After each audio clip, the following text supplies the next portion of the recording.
Israel স্বপ্নেও ভাবেনি এত বড় প্রতিরোধের মুখে পড়তে হবে তাকে।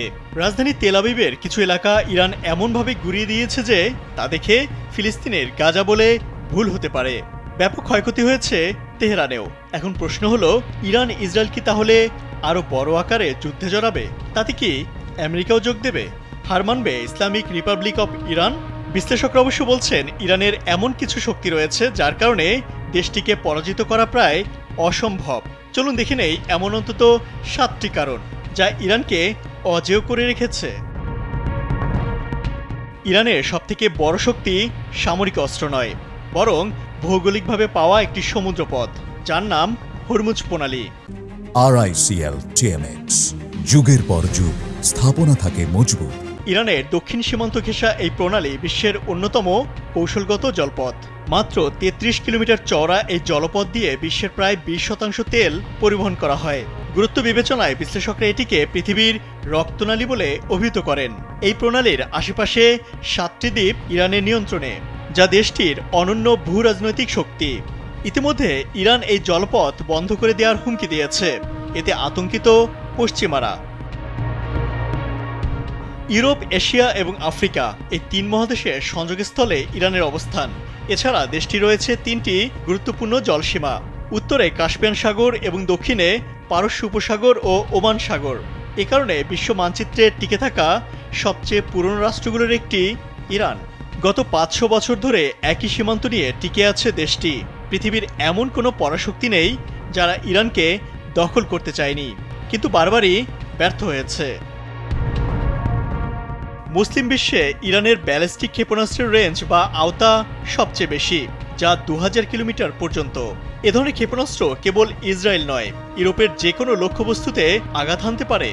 যুক্তরাষ্ট্রের সেন্ট্রাল কমান্ডো স্বীকার করে, পুরো মধ্যপ্রাচ্যে ইরানের ব্যালিস্টিক মিসাইল ভান্ডার সবচেয়ে আধুনিক ও বিস্তৃত। এছাড়া সস্তায় অধিক কার্যকর ড্রোন বানিয়ে ব্যাপক সাড়া ফেলেছে ইরান। ইউক্রেন যুদ্ধে ইরানি ড্রোন ব্যবহার করে ব্যাপক সফলতা পেয়েছে পরাশক্তি রাশিয়া। ইরানে রয়েছে এক অনন্য প্রাকৃতিক প্রতিরক্ষা। পশ্চিম ও দক্ষিণ সীমান্ত জুড়ে জাগ্রস পর্বতমালা, যা দেশটিকে দুর্গের মতো সুরক্ষা দেয়। এই পাহাড়গুলো এতটাই কঠিন ও দুর্গম যে হামলার জন্য সেদিকে অগ্রসর হওয়া অসম্ভব। উত্তরেও রয়েছে প্রতিরক্ষামূলক আলবর্জ পর্বতমালা। অন্যদিকে ইরানে রয়েছে মূল্যবান খনিজ, ইউরেনিয়াম, সোনা, রূপা আর দস্তা। পাহাড় পেরিয়ে কেউ ইরানে ঢুকতে পারলেও সামনে লুত মরুভূমি, যা পৃথিবীর ভয়ানক গরম জায়গাগুলোর একটি। এই অঞ্চল দিয়ে সৈন্য ও রসদ পাঠানো অসম্ভব। বিশ্বে তেল ও গ্যাস মজুদের অন্যতম কেন্দ্র ইরান। এখানকার খনিজ তেল ও প্রাকৃতিক গ্যাস মজুদের পরিমাণ যথাক্রমে বিশ্বের মোট মজুদের 10 থেকে 15%।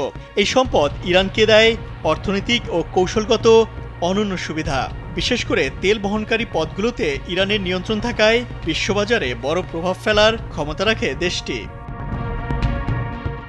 মার্কিন যুক্তরাষ্ট্রের চোখ রাঙানিকে উপেক্ষা করে রাশিয়া ও চীনের সঙ্গে ক্রমাগত ঘনিষ্ঠতা বাড়িয়েছে ইরান। ইসরায়েলের সাথে সংঘাতের পর থেকেই এই দুই পরাশক্তির সমর্থন পেয়ে আসছে ইরান। অনেক সময় এমনও দেখা গেছে, ইরানে হামলার হুমকি এলে রুশ গোয়েন্দা বাহিনীর সহযোগিতার আশ্বাস দেয়, যা ইসরায়েল ও পশ্চিমাদের জন্য মারাত্মক ভয়ের কারণ। ইরানের আরেকটি বড় শক্তি তার প্রক্সি নেটওয়ার্ক, যেটাকে বলা হয় এক্সিস অফ রেজিস্ট্যান্স। মধ্যপ্রাচ্যের বিভিন্ন দেশে ইরান তার সমর্থিত গোষ্ঠীকে সমর্থন দিয়ে থাকে। এই যেমন ফিলিস্তিন, লেবানন, সিরিয়া, ইরাক, এমনকি ইয়েমেনেও রয়েছে ইরানের সমর্থিত প্রক্সি নেটওয়ার্ক। এই নেটওয়ার্কের মাধ্যমে সরাসরি যুদ্ধে না গিয়েও যুক্তরাষ্ট্র ও ইসরায়েলের মতো দেশগুলোর উপর চাপ তৈরি করতে পারে ইরান। পারস্য থেকে আজকের ইরান হাজার বছরের ইতিহাসে নানা ঘাত প্রতিঘাতের মধ্য দিয়ে গেলেও দেশটি কারো নিয়ন্ত্রণ মানেনি কখনো। ইতিহাসে সেই ধারাবাহিকতা বজায় থাকবে কিনা তার সময়ই বলে দেবে। ইমতিয়াজ আহমেদ, কালবেলা।